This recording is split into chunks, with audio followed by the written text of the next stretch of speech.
Cooperation is vital in having the effective response to fight the pandemic.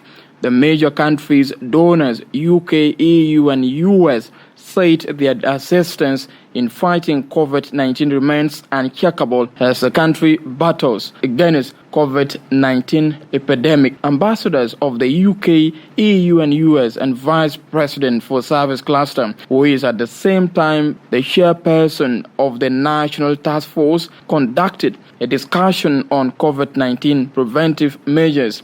Speaking to SSBC on behalf of the visiting ambassadors, Dr. Sinet Walsh emphasized on the importance of prevention, urging continuous COVID-19 awareness messages for the welfare of the locals lacking information to stir up their consciousness.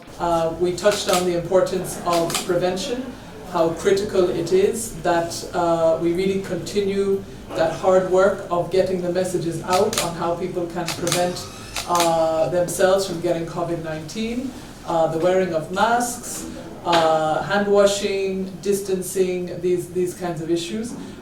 Get the balance right between the humanitarian programs that need to continue going on, to do with floods, to do with locusts, so many issues, while at the same time dealing with COVID-19. So we discussed how some of the bureaucratic procedures can. In a separate development, Vice President Hussein received a team from the international organizations operating in the country to discuss the role the UN agencies are playing in combating COVID-19 and beyond. The UN resident coordinator and humanitarian coordinator said it makes a good point for the public to strictly obey the precautionary measures.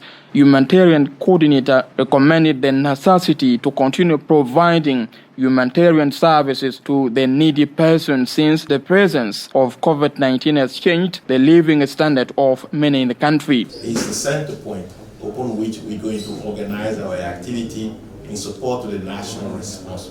And we say that since we don't have any vaccine or any cure at the moment, the emphasis of our action should be put on how we do prevention, and how we also work together to mitigate the actions of COVID in the country. While we are fighting the COVID-19 on the public response plan, we want to make sure that we continue to provide the essential services that are needed in this country. And previously, before the COVID, there were services related to water and sanitation, to public health, and to issues of food security, and also making sure we have protections. Those are the services that we want to continue. The essential services such as sanitation to the public health, and food remains the major priorities. To discuss the challenges that humanitarian actors are facing at the moment. Challenges that have to do with the insecurity in the field. And we welcome the appointment of 8 governors yesterday. And those governors hopefully will help to stabilize the situation. Reporting for SSBC, Mathiang Joseph.